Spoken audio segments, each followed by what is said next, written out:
ಈ 25 ಕಾರಣಗಳಿಂದ ಮನೆಗೆ ಬಡತನ ಬರುತ್ತದೆ. 1. ಮುರಿದ ಬಾಚಣಿಗೆಯಿಂದ ತಲೆಯನ್ನು ಬಾಚುವುದು. ಮನೆಯಲ್ಲಿ ಯಾವಾಗಲೂ ಪಾತ್ರೆಗಳನ್ನು ಶಬ್ದ ಮಾಡುವುದು. ಮನೆಯಲ್ಲಿ ಒಡೆದಿರುವ ಗಾಜಿನ ವಸ್ತುಗಳನ್ನು ಇಟ್ಟುಕೊಳ್ಳುವುದು. ಸೂರ್ಯೋದಯ ಆದ ಮೇಲೂ ಕೂಡ ಇನ್ನೂ ಮಲಗಿರುವುದು. ಬಾತ್ರೂಮ್ ಬಾಗಿಲನ್ನು ಯಾವಾಗಲೂ ತೆರೆದಿಡುವುದು. ಕತ್ತಲೆಯಲ್ಲಿ ಊಟ ಮಾಡುವುದು. ಮನೆಯ ಹೊಸಿಲಿನ ಮೇಲೆ ಕುಳಿತುಕೊಳ್ಳುವುದು.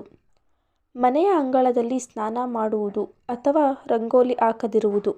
ರಾತ್ರಿ ಹೊತ್ತು ಮನೆ ಕಸ ಗುಡಿಸಿ ಹೊರಗೆ ಹಾಕುವುದು. ಮನೆಯಲ್ಲಿ ಯಾವಾಗಲೂ ಹಲ್ಲುಗಳಿಂದ ಉಗುರು ಕಚ್ಚುವುದು. ಹರಿದಿರುವ ಬಟ್ಟೆಗಳನ್ನು ಧರಿಸುವುದು. ಮಹಿಳೆಯರು ರೊಟ್ಟಿ ಸುಡುವ ಹಂಚನ್ನು ಉಲ್ಟಾ ಇಡುವುದು. ಒಡೆದ ಕನ್ನಡಿಯಲ್ಲಿ ಮುಖವನ್ನು ನೋಡಿಕೊಳ್ಳುವುದು. ಮನೆಯಲ್ಲಿ ದೇವರ ಮುಂದೆ ದೀಪ ಹಚ್ಚದೆ ಹಾಗೇ ಇರುವುದು. ಹೊತ್ತು ಮುಳುಗಿದ ಮೇಲೂ ಮನೆಯನ್ನು ಕತ್ತಲು ಬಿಡುವುದು. ಮನೆಯನ್ನು ಸ್ವಚ್ಛವಾಗಿ ಇಟ್ಟುಕೊಳ್ಳದಿರುವುದು. ಹಬ್ಬ ಹರಿದಿನ ಆಚರಿಸದಿರುವುದು.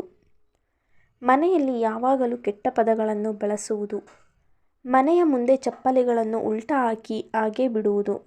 ಪ್ರತಿದಿನ ಮಾಂಸಾಹಾರಿ ಆಹಾರವನ್ನು ಸೇವಿಸುವುದು.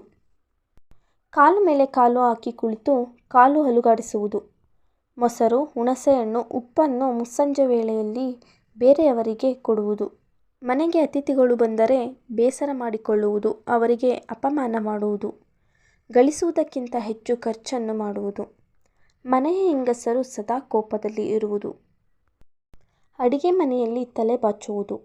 ಅಡಿಗೆ ಮನೆಯ ಹತ್ತಿರ ಮೂತ್ರ ಮಾಡುವುದು. ಹಾಸಿಗೆ ಮೇಲೆ ಕುಳಿತು ಊಟ ಮಾಡುವುದು. ನನ್ನ ಈ ಪುಟ್ಟ ವಿಡಿಯೋ ಇಷ್ಟ ಆದರೆ ಲೈಕ್ ಮಾಡಿ, ಶೇರ್ ಮಾಡಿ, ಕಮೆಂಟ್ ಮಾಡಿ. ಪ್ಲೀಸ್ ಸಬ್ಸ್ಕ್ರೈಬ್ ಮಾಡಿ, ಸಪೋರ್ಟ್ ಮಾಡಿ. ಧನ್ಯವಾದಗಳು.